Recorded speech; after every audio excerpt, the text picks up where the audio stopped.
Bien, muy buenos días para todos.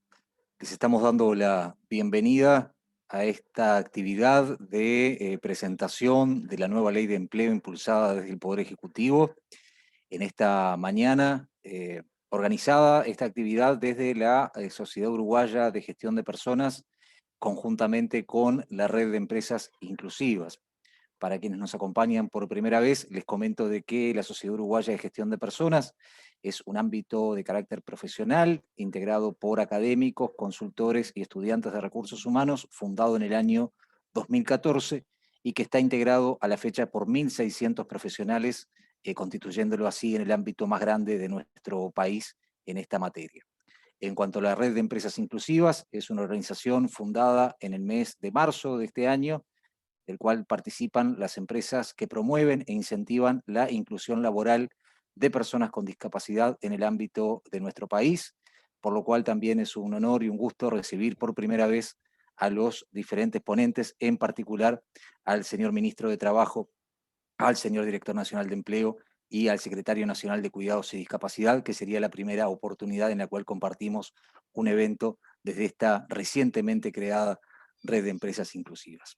Dicho esto, los convoco entonces a dar inicio a este panel que lleva como título Desarrollo de Políticas Activas, Ley de Empleo para Jóvenes, Trabajadores Mayores de 45 años y Personas con Discapacidad, panel que, como adelantábamos, está integrado por el señor Ministro de Trabajo y Seguridad Social, el doctor Pablo Mieres, el doctor Nicolás Escarela, Secretario Nacional de Cuidados y Discapacidad del Ministerio de Desarrollo Social, el licenciado Daniel Pérez, Director Nacional de Empleo del Ministerio de Trabajo, el doctor Pablo Durán, experto en Derecho Laboral Colectivo e integrante del Comité de Ética de nuestra Sociedad Uruguaya de Gestión de Personas, y a quienes les vamos a dar en breves segundos la bienvenida.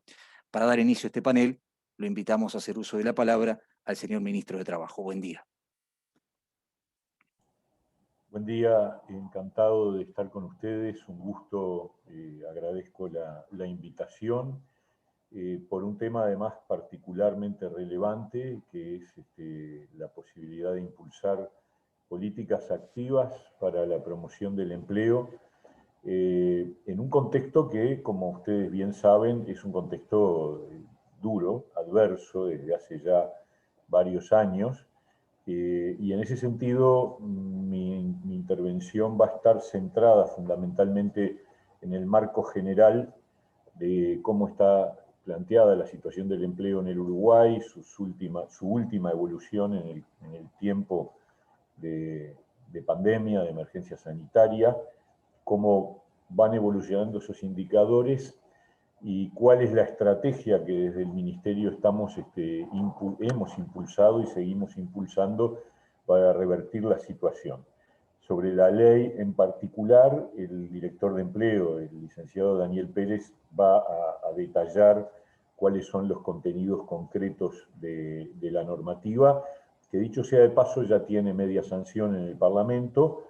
Ayer mantuvimos la reunión con la Comisión de Legislación del Trabajo de la Cámara de Diputados, que es la segunda Cámara que tiene que actuar, y hay una postura unánime del sistema político en apoyar este proyecto de ley.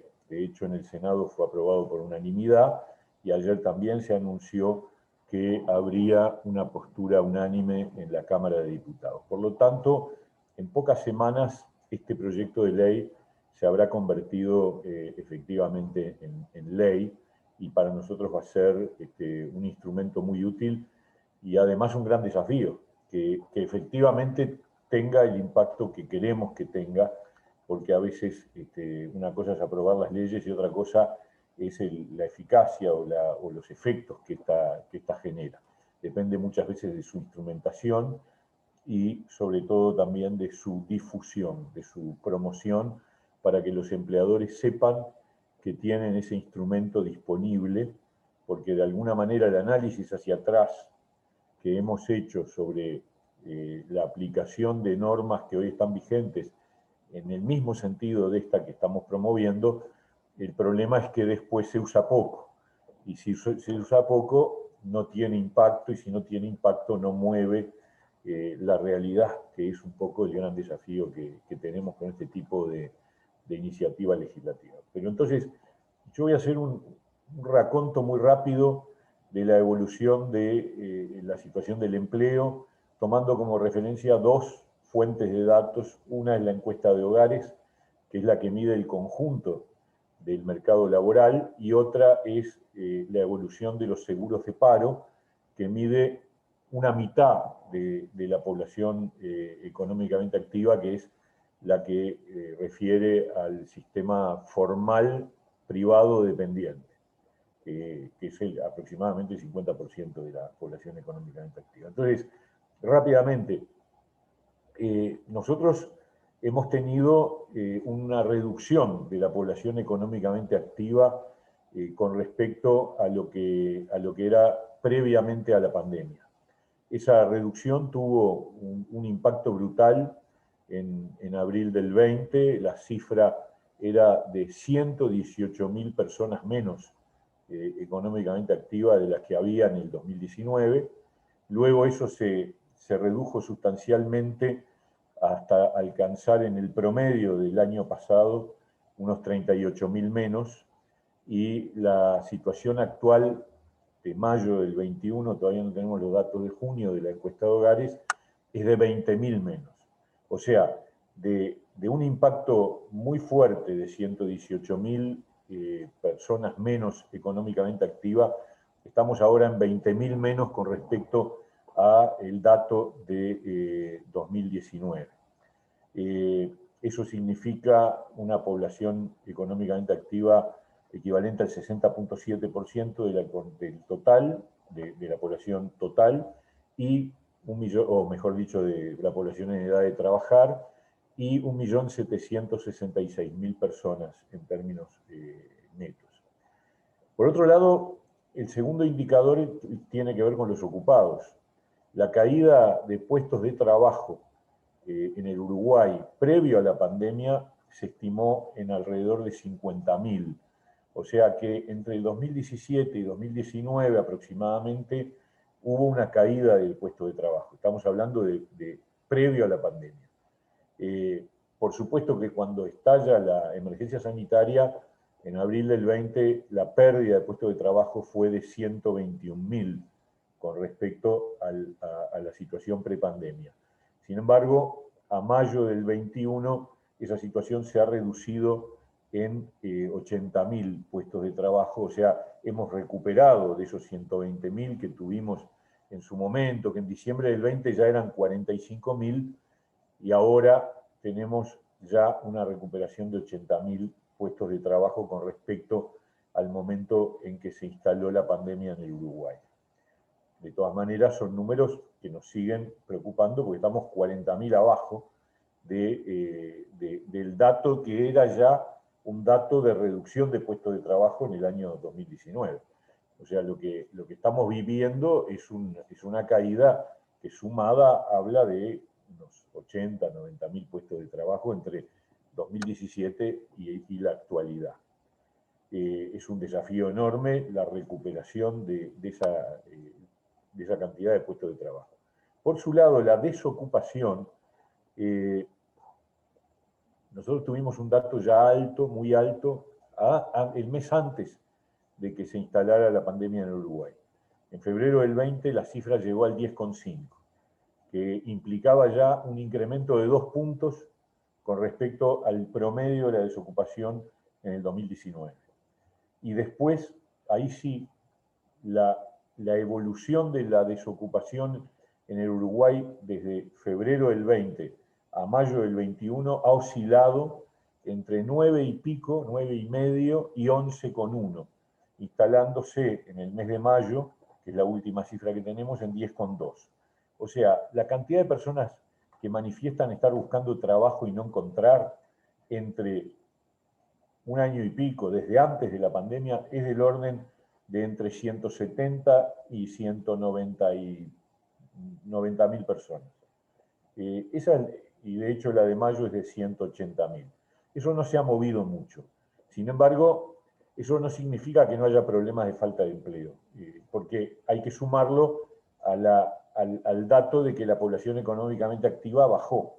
Entonces, es que hay gente que no está en el mercado de trabajo y por lo tanto no aparece figurando como desocupada, pero es porque ha dejado de buscar trabajo, y entonces habría que agregarle quizás un punto más, porque la diferencia de población económicamente activa con respecto a 2019 es de 20.000 personas. Por lo tanto, si yo incorporara esas 20.000 personas, tendríamos un punto más de desocupación.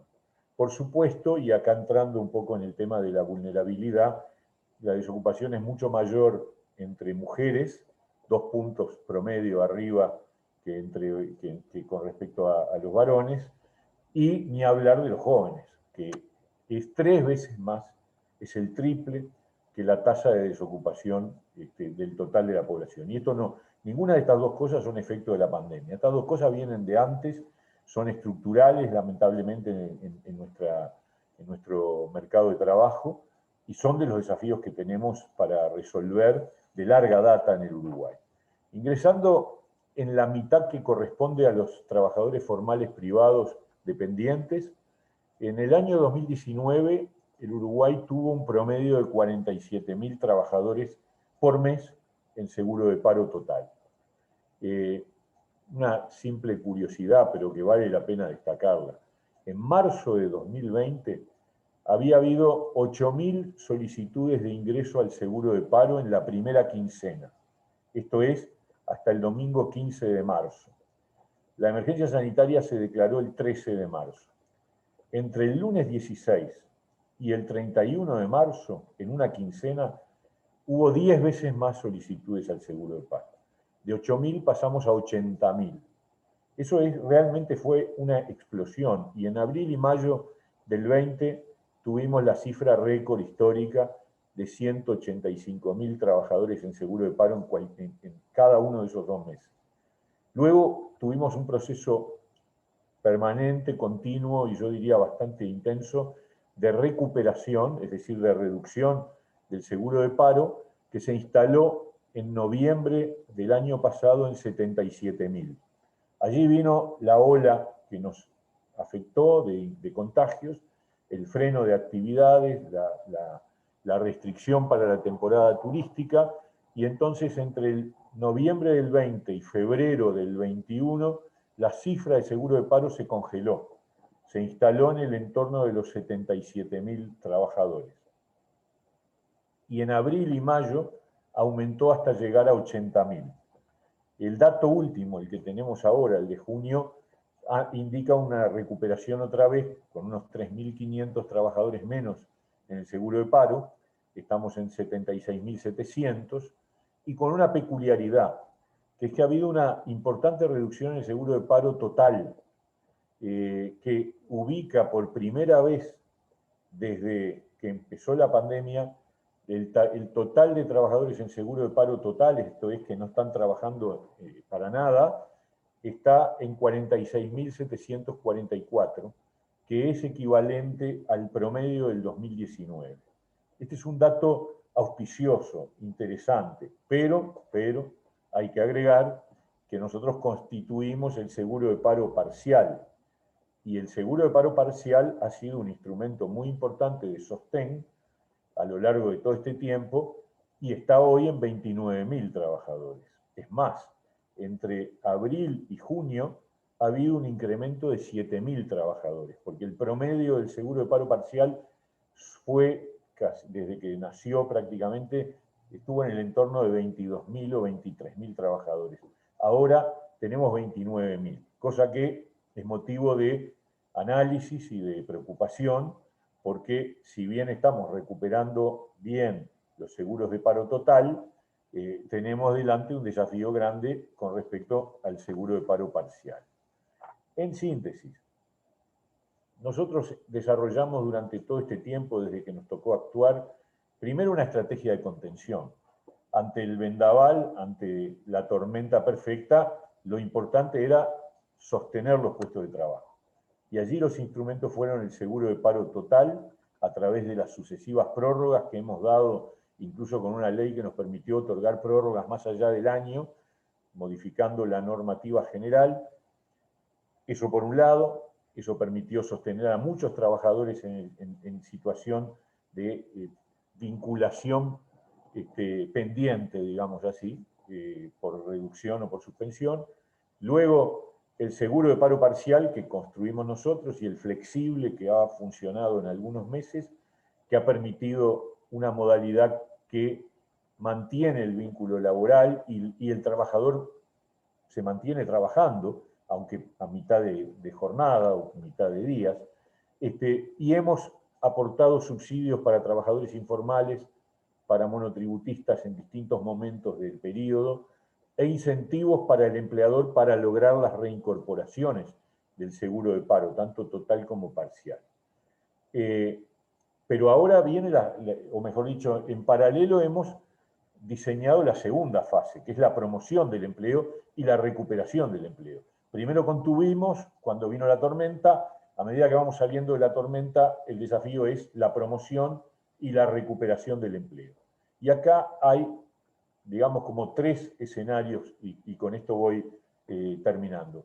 Primero, hay motores macro que van mucho más allá de las potestades del Ministerio de Trabajo, que tienen que ver con decisiones gubernamentales y con situaciones que trascienden incluso la voluntad del gobierno, que es la posibilidad del crecimiento económico y de la captación de inversiones.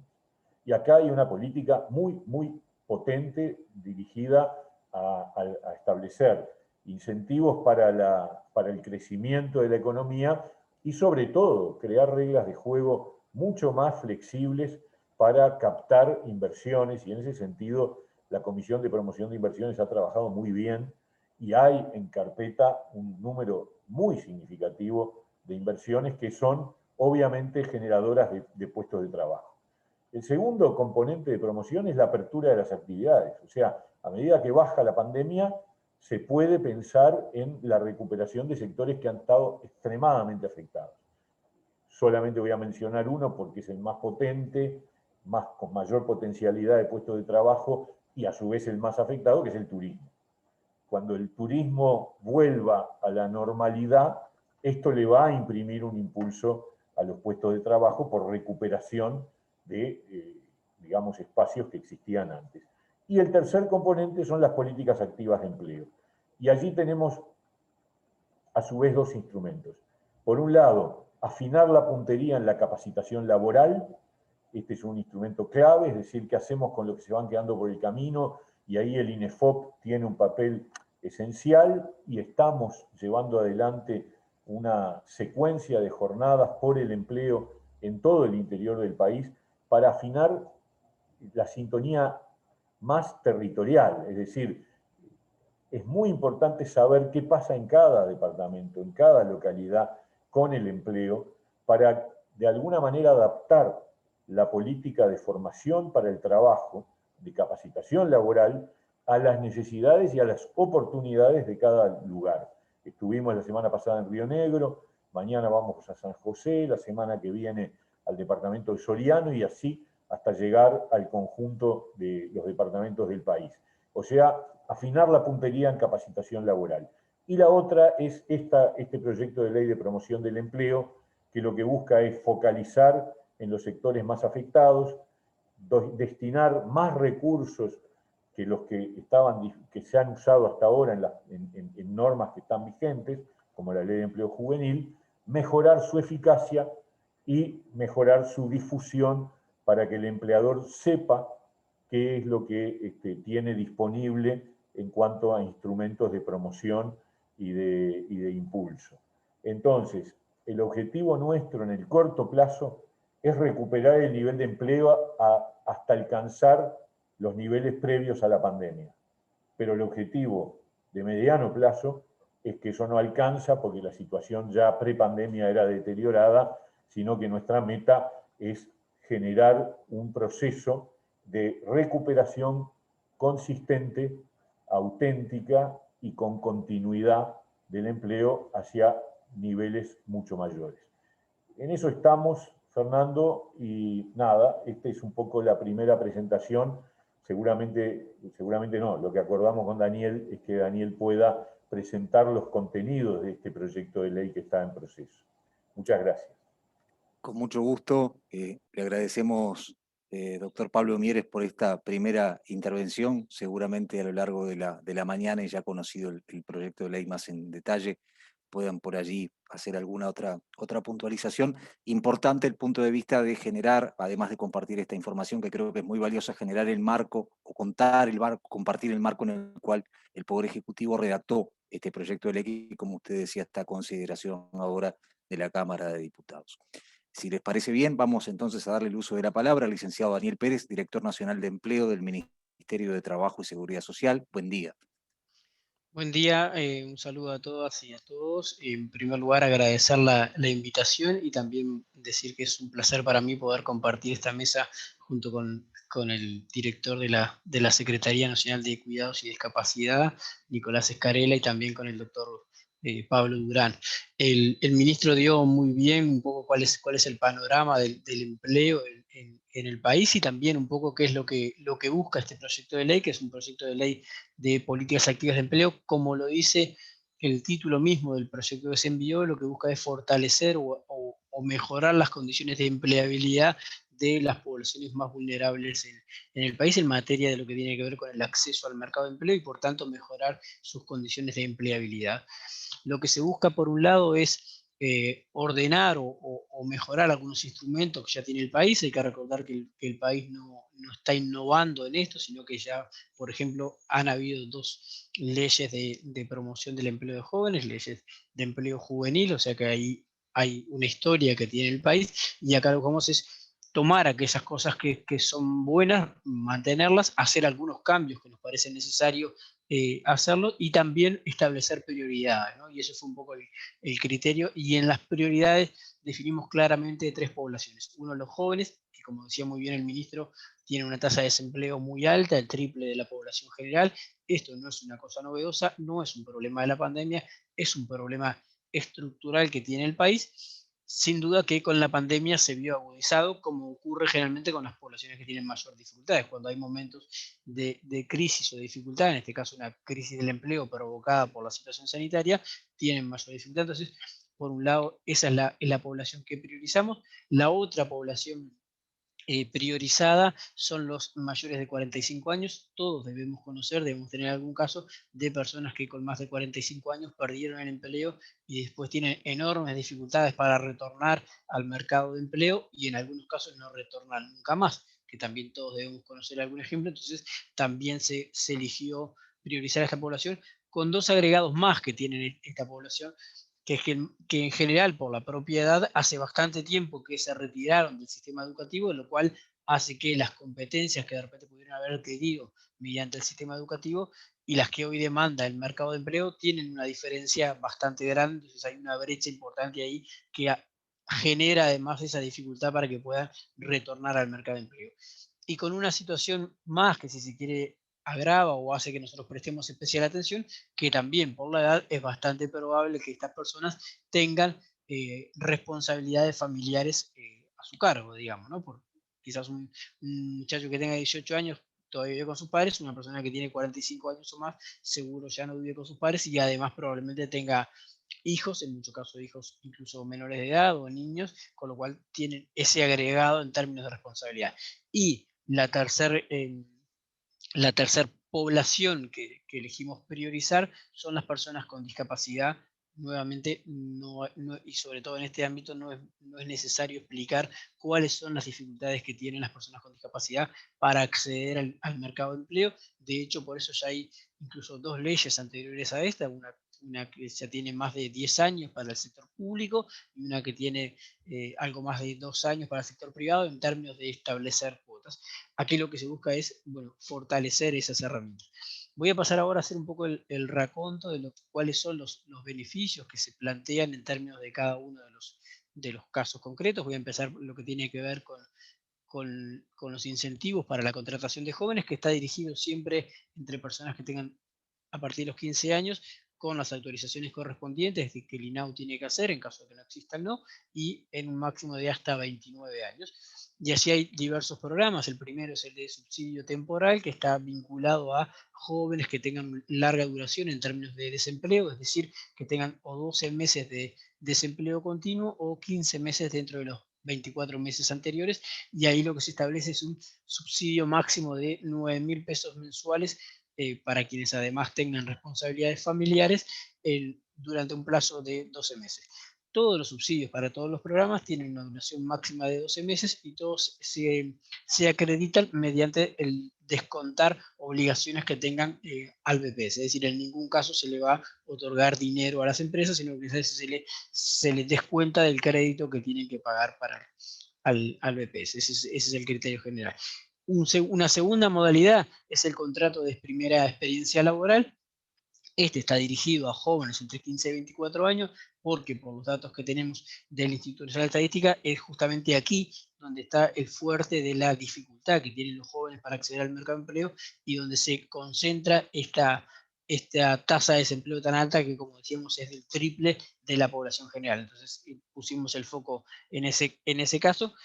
Allí lo que hicimos, se establecieron dos niveles de subsidio, un subsidio para los varones de 6.000 pesos mensuales durante un lapso de 12 meses, como decía, y en el caso de que se contrate a una joven mujer en primera experiencia laboral, ese subsidio es de 7.500 pesos mensuales.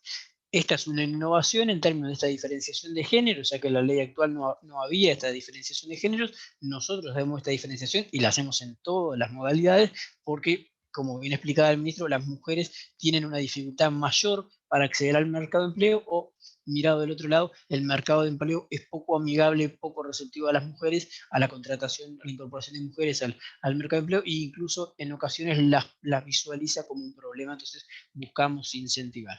La segunda novedad en esta modalidad de primera experiencia laboral tiene que ver con que pasado de esos 12 meses, si el muchacho, si la muchacha continúa en el puesto de trabajo, no en la empresa, porque puede evolucionar el puesto de trabajo, se exonera a la empresa contratante de los aportes patronales hasta que el chiquilino o la chiquilina cumplan 25 años. O sea, lo que buscamos acá es no solo incorporarlos al mercado de empleo, sino además fortalecer que se mantengan en el mercado de empleo. Es decir, si una persona contrata, por ejemplo, un joven que tenga 18 años, durante el primer año recibe este subsidio, durante los primeros 12 meses de 6.000 o 7.500, dependiendo si es varón o mujer, y posteriormente queda exonerado de los aportes patronales hasta los 25 años, siempre y cuando lo mantenga en su plantilla, ¿no? Como entonces lo que busca es incentivar y en ese sentido es una innovación también, como decía, de lo que es la ley actual. La tercera modalidad es lo que tiene que ver con práctica laboral para egresados. Esta es una modalidad que ya existía, va dirigida a jóvenes que tienen entre 15 y 29 años, es para chiquilines que tienen formación previa, que tuvieron algún tipo de titulación, independiente de cuál sea, en la UT, en la universidad, donde en la institución que corresponda, y que quiere hacer su primera práctica, y en ese caso lo que se paga es un subsidio de las retribuciones mensuales del trabajador del 15%, y ese subsidio también dura por un máximo de 12 meses, como en todos los casos. Otra modalidad que nosotros hemos mantenido, pero que si se quiere buscamos hacer alguna corrección más de tipo administrativo, es el trabajo protegido joven. El trabajo protegido joven va dirigido a la incorporación de jóvenes entre 15 y 29 años que estén en situación de desempleo y que pertenezcan a hogares que estén por debajo de la línea de pobreza.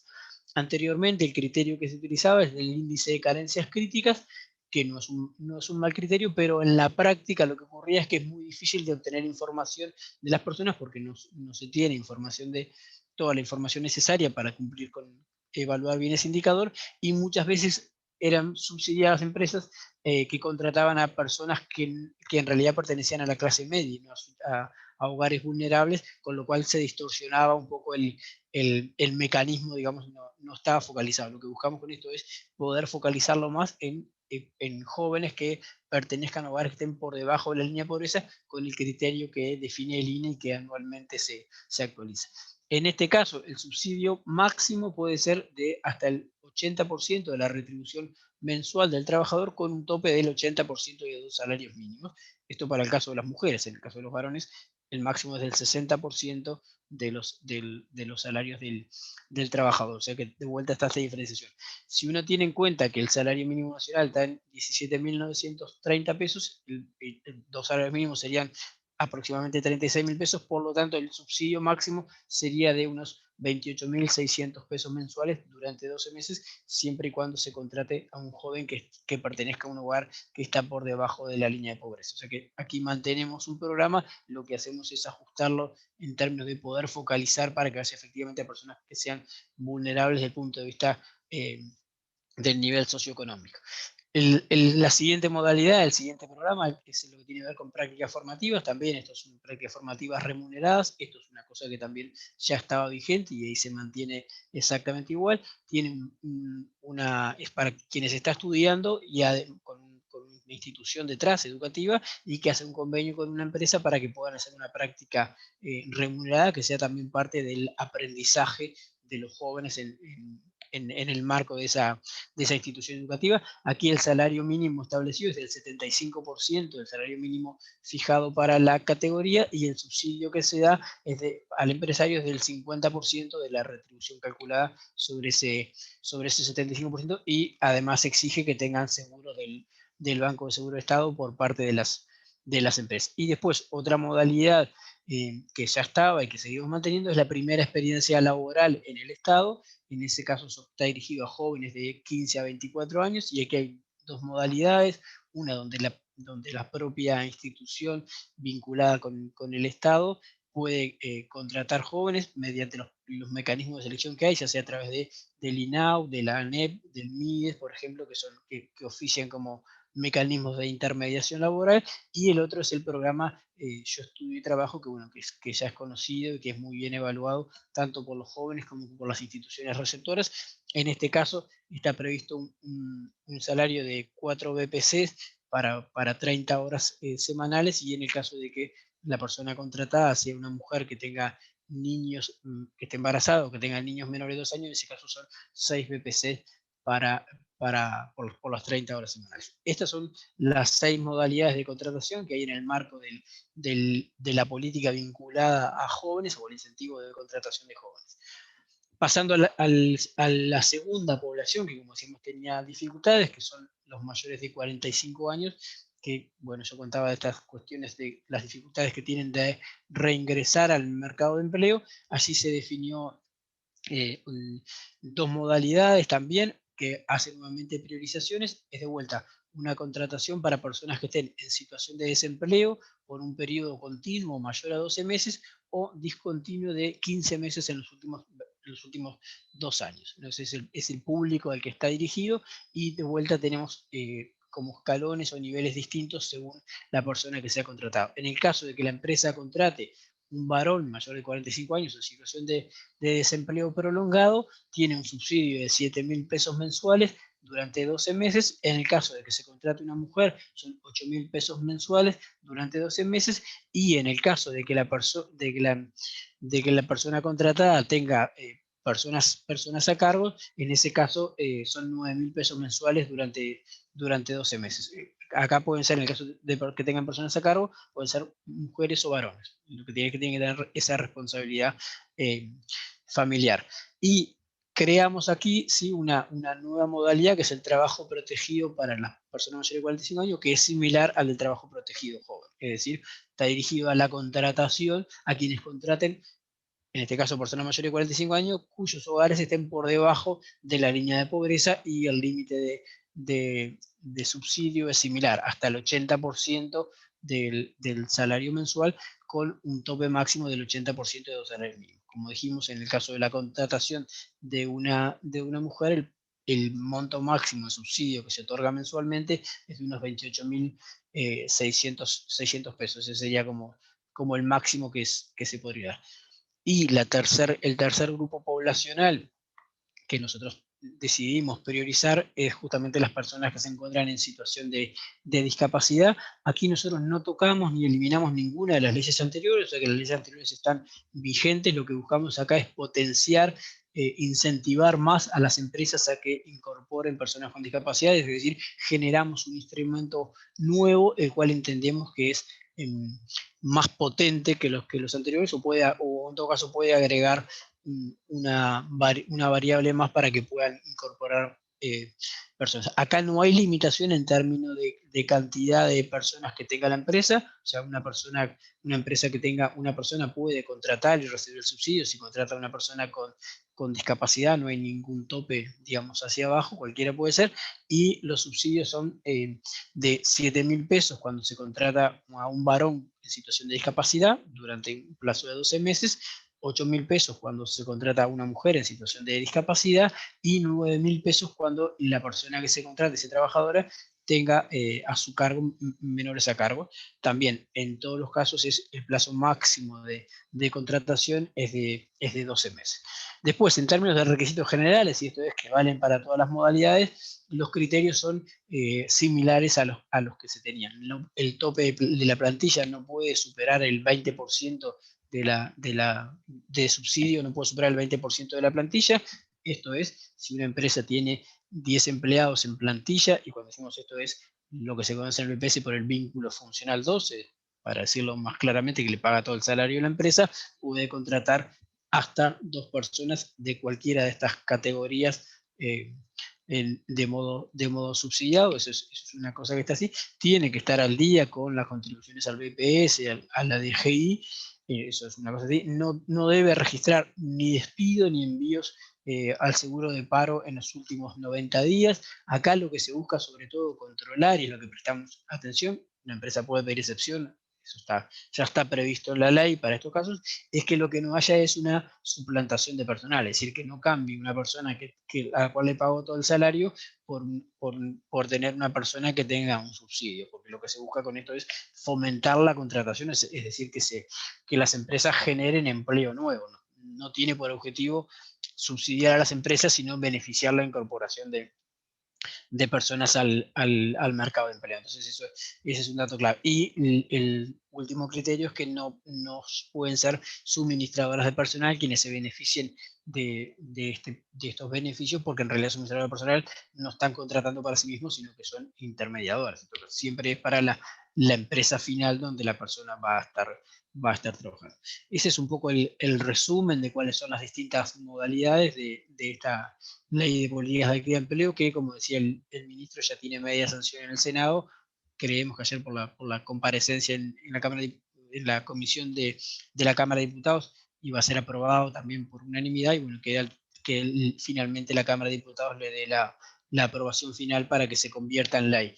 Nosotros ya venimos trabajando en el decreto reglamentario y ya venimos trabajando con el BPS, incluso en los términos más de la instrumentación práctica, porque bueno, la idea es poder ponerla en rodaje, ponerla en funcionamiento, que se empiece a aplicar a la brevedad posible.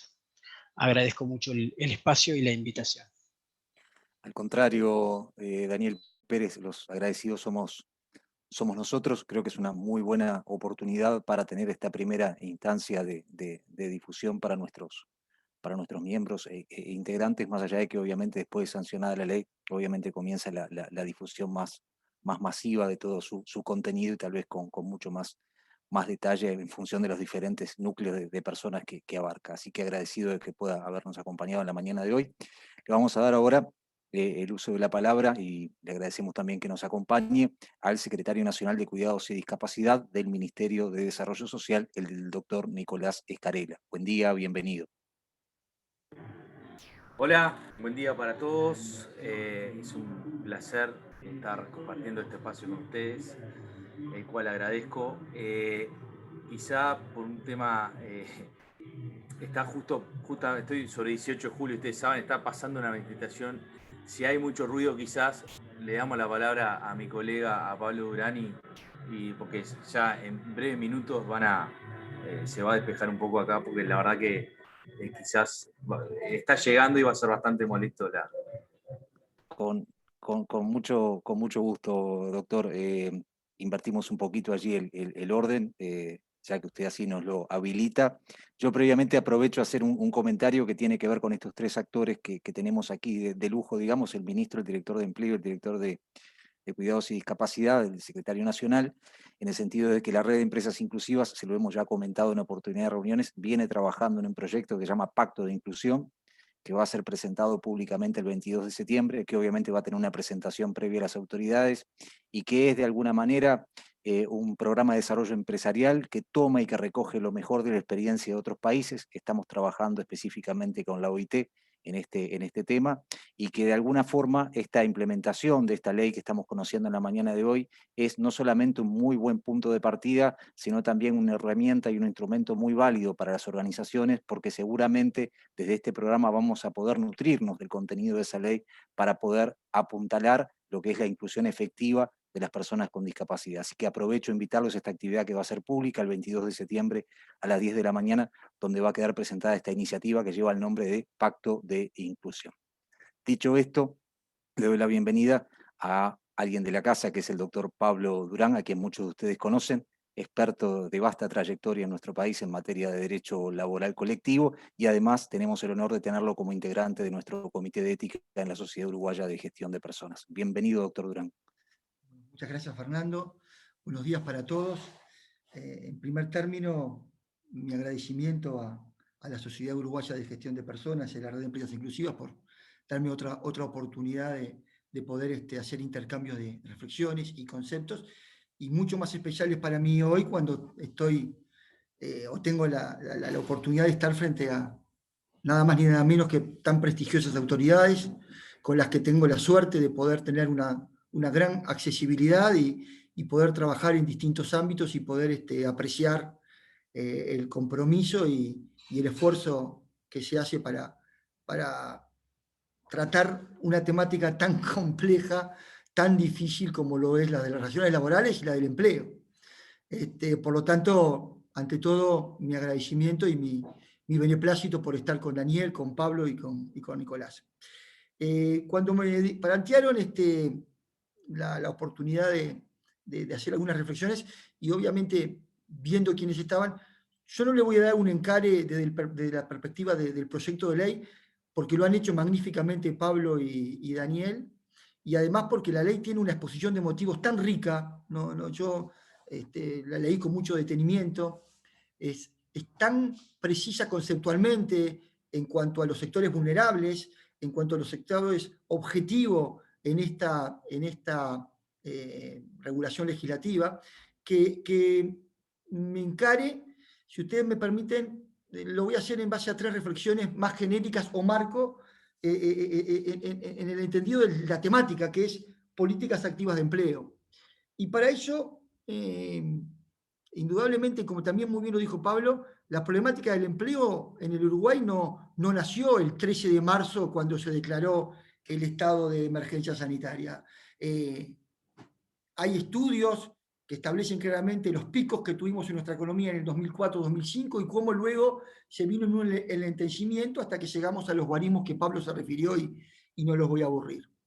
Pero sí es indudable que el 13 de marzo pasó un tsunami en el mundo, no en el Uruguay, que indudablemente golpeó y resquebrajó los cimientos de lo que había hasta ese momento, que no era perfecto, que tenía ya ciertas dificultades, pero lo atravesó perpendicularmente.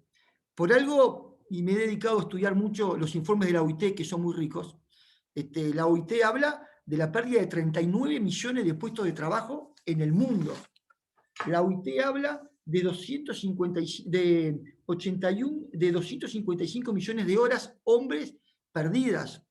E indudablemente también todos los estudios de la OIT dicen claramente que a quienes más ha afectado esta pandemia, a los sectores vulnerables, que son obviamente los objetivos de esta ley de promoción del empleo, es a las mujeres, es a los jóvenes y es a los mayores de 45 años, lo cual tiene absolutamente correlación con todo lo que se ha dicho.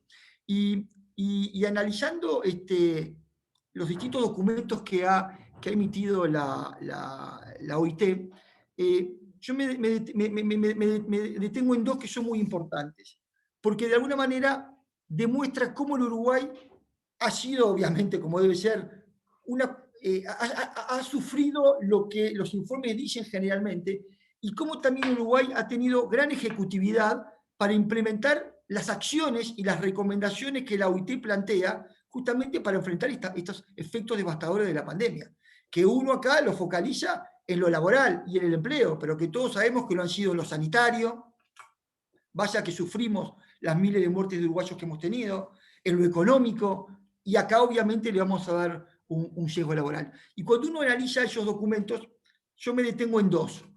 Uno, que es un informe del año 2020, que habla específicamente del Uruguay. Habla Uruguay, impacto del COVID sobre el mercado de trabajo y la generación de empleo.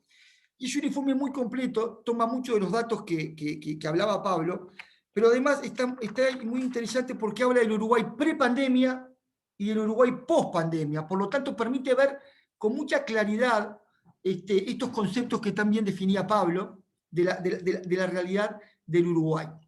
Y ahí el documento de la OIT destaca algo para mí muy importante, que acá nos ha hablado, que es un instrumento esencial en momentos de crisis, como es el diálogo social con las organizaciones representativas de trabajadores, de empleadores y del ministerio.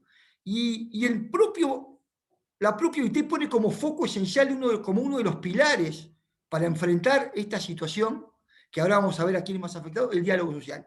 Y ahí me quiero detener, porque si algo ha tenido gala esta administración, es la jerarquización que se ha dado al mismo y algo que no se ha valorado en sus justos términos, como el gran pacto nacional que se dio en el convenio Puente de julio del 2019, cuando se logró que todos los actores sociales nos alineáramos a través de unas pautas que tuvieron nada más y nada menos que cambiar una modalidad de convocatoria de consejo de salarios que se desarrolló durante más de 15 años, sin aperturas de grupos y con pautas muy acotadas a ese momento.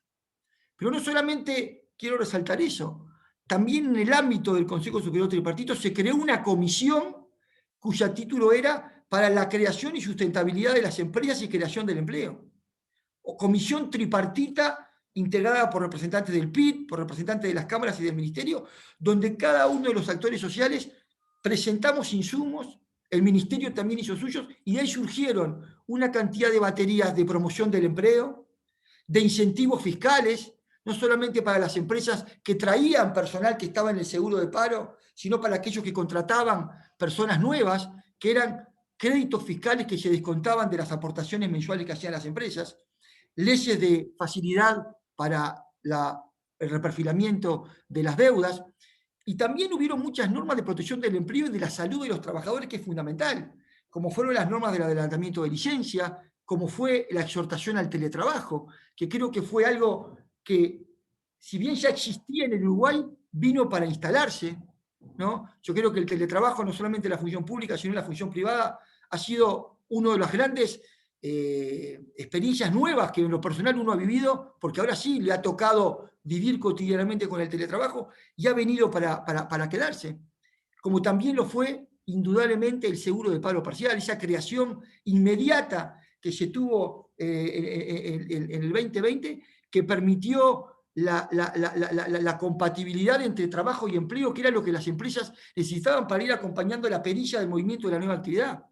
Un seguro de paro que llegó a tener 200.000 personas en su pico más alto, cuando en la pre-pandemia el tope máximo había sido de 40.000, 40 y pico mil trabajadores. Creo que eso demuestra la bonomía del instrumento. Y cuando además uno viene siguiendo todos los informes que hace mensualmente el Ministerio, la reactivación está comenzando y los seguros de paro permitieron justamente eso, no transformar suspensiones del trabajo que el aislamiento social y la falta de circulación provocaban en pérdida de puestos de trabajo, demuestra claramente la bonanza del instrumento, porque si no esa gente hubiera perdido el trabajo. Y hoy, con el paso del tiempo, vuelve a su trabajo. Entonces, eso también creo que es muy, muy, muy importante destacar, la importancia y la herramienta que fue el seguro de desempleo parcial. Y analizando este documento específico del Uruguay, la OIT grafica e impulsa cómo el Uruguay sostuvo o planeó en la sostenibilidad del empleo en base a cuatro pilares fundamentales que fueron estimular la economía y el empleo mediante políticas fiscales activas, y préstamos y ayuda financiera a distintos servicios y empresas. También ha habido una accesibilidad para los préstamos para poder paliar la pandemia. El segundo pilar fue apoyar a las empresas y al empleo mediante estos instrumentos que hablábamos. También la protección de la seguridad de los trabajadores en los lugares de trabajo, reforzando las medidas de seguridad.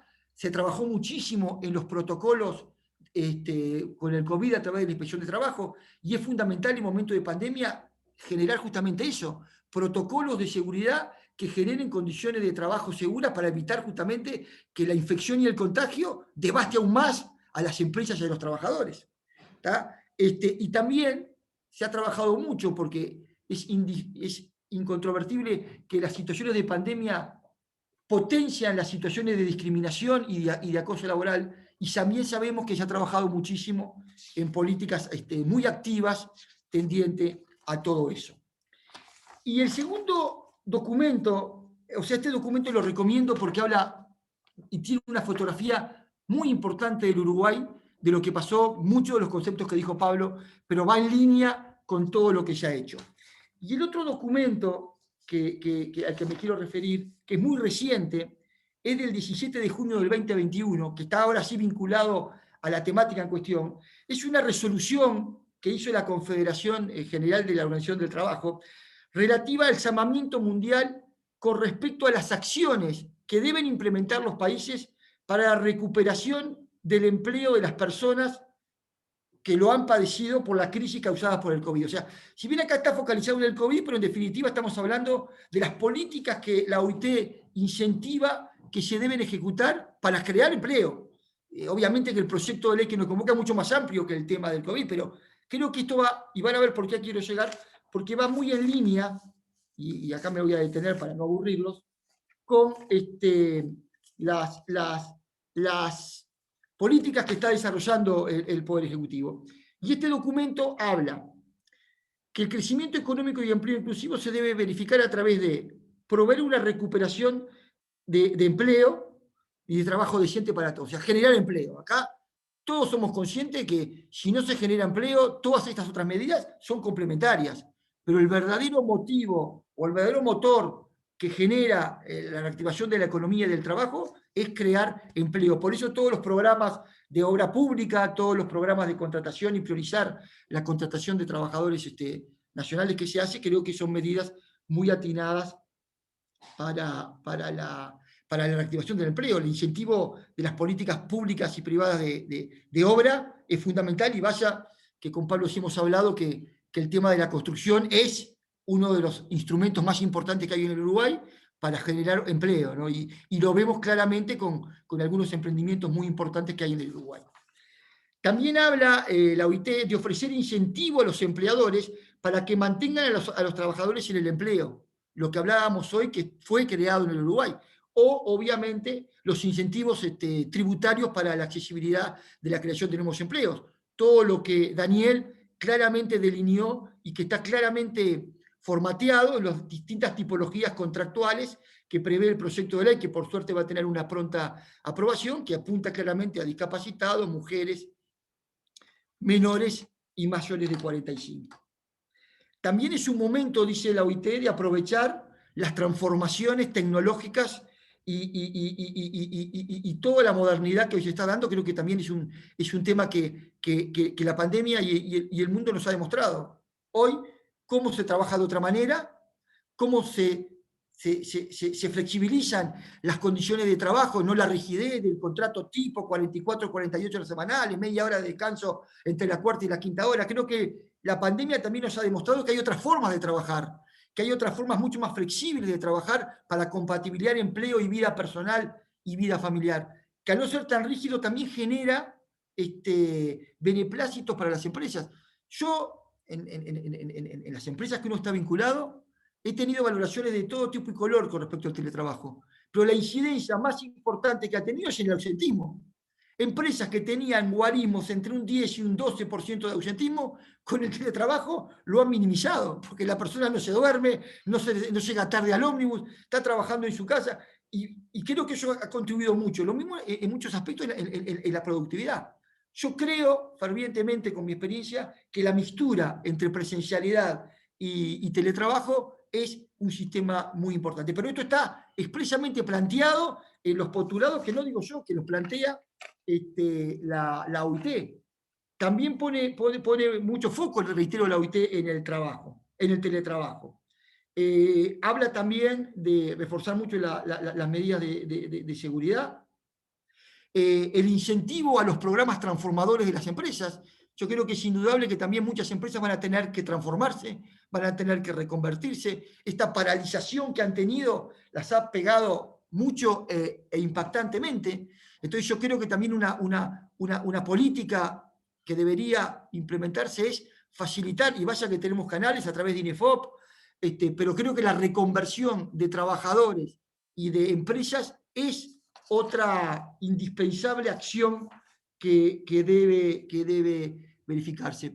Por lo tanto, yo creo que el Uruguay, con muchas de todas estas acciones que hemos visto, que ha tenido también además una protección social muy importante de los trabajadores, creo que las certificaciones de los mayores de 65 años como personas de vulnerabilidad, creo que ha sido también una respuesta de amplísima responsabilidad social, como también ha sido la protección de las trabajadoras embarazadas, para que también puedan de alguna manera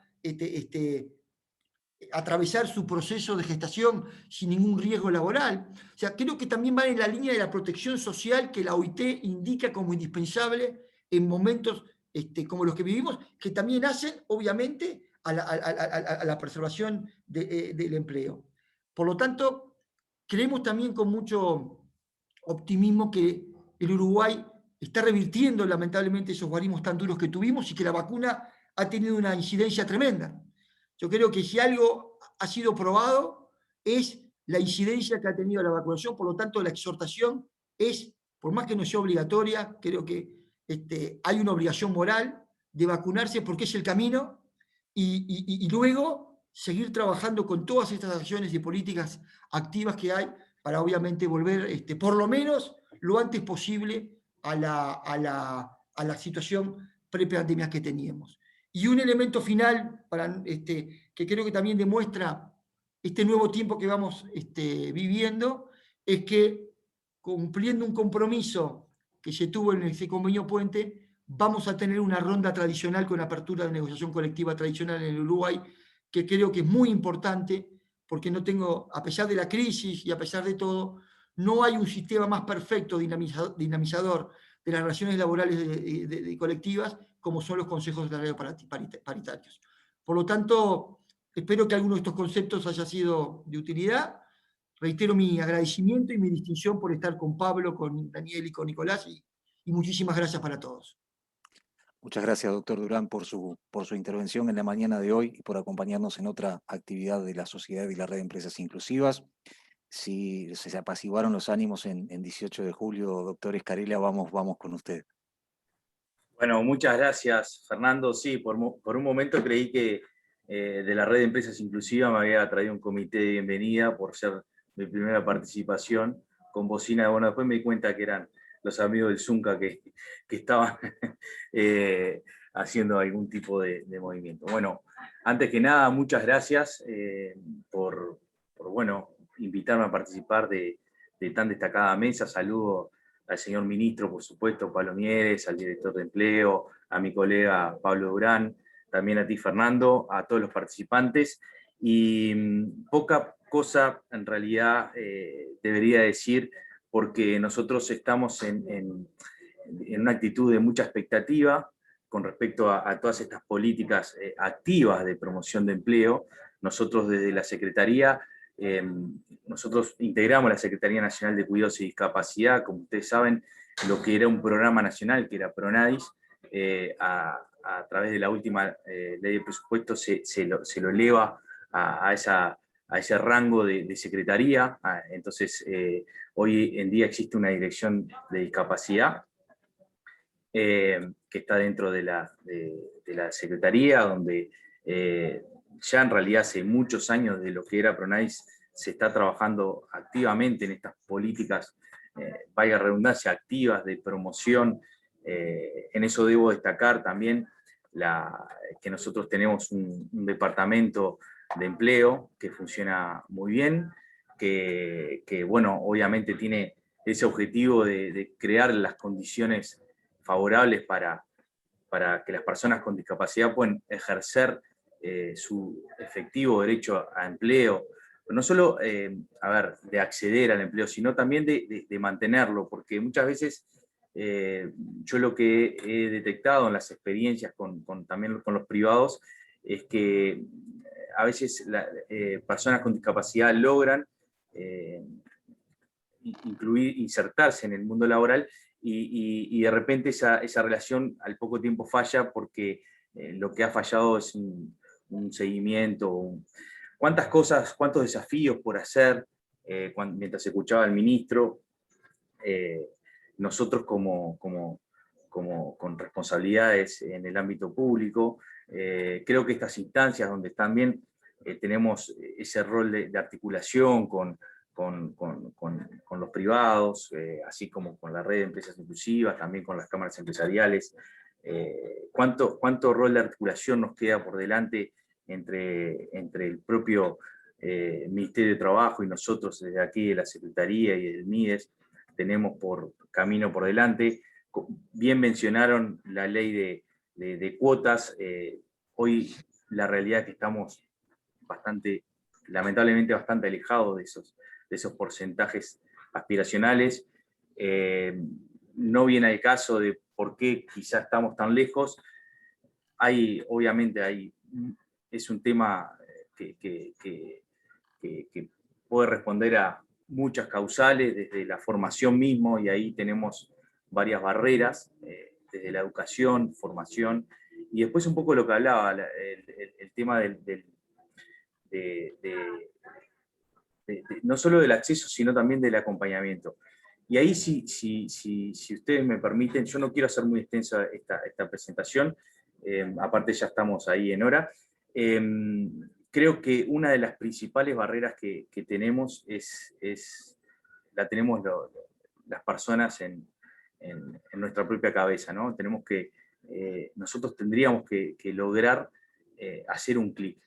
Y en eso nos interpela a todos como sociedad, ¿no? Muchas veces las barreras están en nuestra propia, digamos, concepción, y bueno, por eso estos temas siempre se ponen en agenda, se trabaja, y también creemos que hay un tema de educación también donde tenemos que apostar.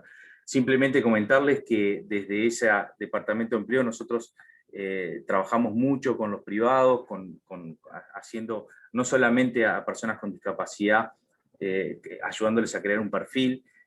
Tengan en cuenta que nosotros estamos trabajando en ese registro único de personas con discapacidad. Reconocemos carencias, también estamos trabajando sobre un baremo único. Creemos que estamos en etapas finales cuando se logre conformar y terminar ese baremo único. Creemos que ahí vamos a estar en condiciones de realmente engrosar ese registro nacional de personas con discapacidad. Y bueno, la verdad que nosotros celebramos que existan estas políticas activas de promoción de empleo para personas con discapacidad, y crean y nos ponemos a total disposición la Secretaría y la Dirección de Discapacidad para coadyuvar en lo que ustedes entiendan pertinente, porque creemos muy humildemente que tenemos mucho para aportar, sobre todo nuestros equipos que hace muchos años trabajan de manera muy responsable todos estos temas. No quiero terminar sin mencionar que nosotros ratificamos por ley la Convención sobre los Derechos de la Persona con Discapacidad. También hay que trabajar mucho sobre eso para poder, digamos, avanzar sobre estos temas. Así que la última reflexión, el ministro hablaba de que venía con pronósticos muy alentadores, la etapa de la ley que ya tendría media sanción, pero también mencionaba que después viene otra etapa, y en la cual también tenemos que trabajar mucho, que es en la promoción y en la difusión. Eso es fundamental, porque si no queda también en un marco normativo muy casi teórico, por llamarlo de alguna manera. Podemos jactarnos de que tenemos una ley de promoción, pero luego en la práctica es donde realmente vamos a saber si hemos logrado avanzar en estos temas o no. Así que desde la Secretaría también nos ponemos a disposición para todos esos temas. No quiero robar más tiempo. Gracias, Fernando, por esta invitación y invitarme a participar de tan destacado panel. Y bueno, por acá lo dejaría. Muchas gracias. Gracias a ti, Nicolás Escarella, por acompañarnos. Celebro estas instancias y hago una puntualización que creo que corresponde y es de orden hacerlo público, agradecerle a usted en nombre del Ministerio de Desarrollo Social, de la Secretaría de Cuidados, a la directora también de Discapacidad, a la doctora Karen Sass, porque evidentemente en este relacionamiento, en esta articulación público-privado, ustedes, desde el mismo día de la asunción de estas nuevas autoridades y de esta Secretaría, han abierto las puertas de ese ministerio a encontrar no solamente puntos de acuerdo, sino también de trabajo conjunto con la red de empresas inclusivas y con la Sociedad Uruguaya de Gestión de Personas, por lo cual lo valoramos especialmente y corresponde así decirlo y destacarlo públicamente en la mañana de hoy. Yo no me quiero extender más, pero hay 2 o 3 preguntitas que si el licenciado Pérez está de acuerdo, se las traslado, son muy breves, y después cerraría el doctor Pablo Mieres ya la actividad. Por allí hay varios agradecimientos a todos los panelistas, y en particular a Daniel Pérez y al ministro por la exposición y la claridad. Por allí nos dicen, celebro que se realizara un esfuerzo adicional para la capacitación, evaluando el lugar geográfico, etcétera, etcétera. La pregunta es, ¿se considera a mediano plazo también realizar un estudio para poder flexibilizar formas de contratación, giro, teniendo en cuenta las diferencias que también existen geográficamente para quienes dan empleo genuino? Bien, ahí en ese sentido, hoy por hoy no tenemos planificado realizar ninguna acción en ese sentido, pero claramente, a ver, el mercado de empleo es un mercado que se mueve mucho más rápido que las instituciones en muchos casos, y hay que estar haciendo un monitoreo constante en ese sentido, y sin duda que hay que tomar en cuenta todas las variantes para poder evaluar. Hoy por hoy no está pensado hacer ninguna diferenciación en ese sentido, lo que no quiere decir que en el futuro, si se entiende pertinente, se puede hacer, pero no está planteado por el momento. Bien, la siguiente consulta, se supone que una vez que esté sancionada la ley, dice dónde la empresa accede a todos estos beneficios, por el contrato de personas vulnerables. Sí, ahí en ese caso nosotros, como decía, venimos trabajando ya con el equipo de la Dirección Nacional de Empleo y con el BPS. El real mecanismo va a ser seguramente a través de la plataforma Vía Trabajo, comunicándose directamente con la DINAE por vía electrónica. Nosotros ahí estamos trabajando en un procedimiento que tratamos que sea lo más breve y sencillo y poco burocrático posible, y que dé respuesta lo más rápido posible, pero claramente la empresa tiene que solicitar poder acceder a este beneficio en cada caso, porque como dijimos, hay algunos controles que es necesario poder hacer. Bien, ¿cualquiera de estos beneficios hay que solicitarlos por mecanismos apartados o son automáticos en base a la planilla de trabajo? Sí, bueno, un poco más o menos lo mismo que en el otro caso, tienen que solicitarlo por casos apartados. El único que puede tener un cambio, que todavía tenemos que ver cómo la instrumentación, es cuando decíamos en la primera experiencia laboral que la persona tiene un beneficio los primeros 12 meses, si el joven continúa trabajando en la misma empresa. Estamos trabajando justamente con el BPS para que automáticamente haya justamente un cambio de vínculo automático y la empresa siga recibiendo los beneficios, que en ese caso es la exoneración del aporte patronal laboral, y que sea automático. Prevemos que el BPS, una semana o 10 días antes de que vence ese contrato, ese beneficio de los 12 meses, le avise a la empresa de esa situación y de cómo va a cambiar el vínculo para que la empresa sepa esa situación. Bien, muchísimas gracias, Daniel. Si está de acuerdo, ministro, cerramos con sus comentarios y aportes finales. Cómo no, simplemente agradecerle a la Sociedad Uruguaya de Gestión de Personas y a la Red de Empresas Inclusivas por esta actividad. Yo creo que algo que se dijo a lo largo de este panel vale reiterarlo y remarcarlo, que es que de nada sirve tener una buena ley si no tenemos la capacidad de que se conozca y se use y se aplique.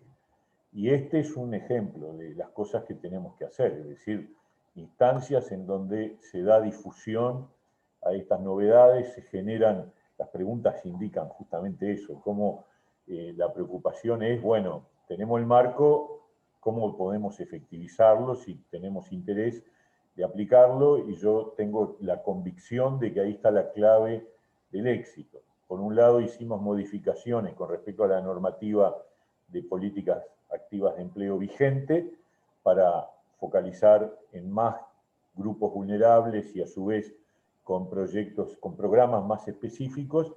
Ahora nos queda la segunda parte, que es que la gente lo conozca y que se use. Y que ojalá dentro de un año, cuando evaluemos el funcionamiento, digamos, bueno, es necesario tener más recursos para aplicar, porque este es un camino que ha sido útil para aportar a que gente que tiene en el punto de partida una situación de inequidad, como son concretamente hoy los jóvenes, las mujeres, las personas mayores de 45 años que pierden su empleo y las personas con discapacidad, tengan mayores oportunidades de acceder a las instancias laborales.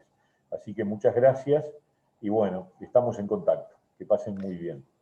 Claro que sí, no va a faltar oportunidad de invitarlos a quienes nos acompañaron en el panel de hoy a otras instancias. Yo quiero compartir con ustedes, previo al cierre, las próximas actividades desde la Sociedad Uruguaya de Gestión de Personas y la Red de Empresas Inclusivas. En este sentido, el próximo lunes vamos a estar inaugurando la 17ª edición, hablábamos de empleo, de la Feria Nacional de Empleo, Expo Empleo, que este año tiene como premisa recuperemos el empleo. Bajo ese eslogan y que vamos a estar desarrollando durante una semana esta feria virtual desde la cual las personas pueden conectarse desde cualquier punto del país. Allí el Ministerio de Desarrollo Social específicamente va a estar participando también mediante un stand a partir de la Dirección de Discapacidad. También tenemos en agenda desde la Red de Empresas Inclusivas algunas otras actividades, desde la Sociedad Uruguaya de Gestión de Personas, un tema que por allí citaba el doctor Durán. El 17 de agosto vamos a estar presentando este manual de teletrabajo para organizaciones públicas y privadas, que es el resultado de la labor de una comisión que lideró el licenciado Aníbal García Sellanes, gerente de personal de panificadora Bimbo, de Grupo Bimbo en Uruguay, e integrado por otros reconocidos expertos y profesionales de recursos humanos, y que, bueno, le dieron forma a este manual que vamos a estar presentando el próximo 17 de agosto también en una actividad pública. Y finalmente, como les había adelantado, desde la Red de Empresas Inclusivas, el próximo 22 de septiembre estaremos presentando Pacto de Inclusión. Eso será a las 10 de la mañana, también en una actividad abierta. Como ustedes saben, la Red de Empresas Inclusivas forma parte de la Red Mundial de Empresas y Discapacidad de la OIT y de la Red Iberoamericana de Empresas Inclusivas que gobierna la OIS, la Organización Iberoamericana de la Seguridad Social. Dicho esto, yo quiero agradecerle al señor ministro de Trabajo, Pablo Mieres, al secretario nacional de Cuidados y Discapacidad, doctor Nicolás Escarela, al licenciado Daniel Pérez, director nacional de Empleo, y al doctor Pablo Durán por habernos acompañado, y también a todos ustedes por haber permanecido allí en esta actividad para conocer los detalles de la nueva ley de empleo. Nos vemos en la próxima actividad. Que tengan una muy buena jornada. Muchas gracias. Muchas gracias.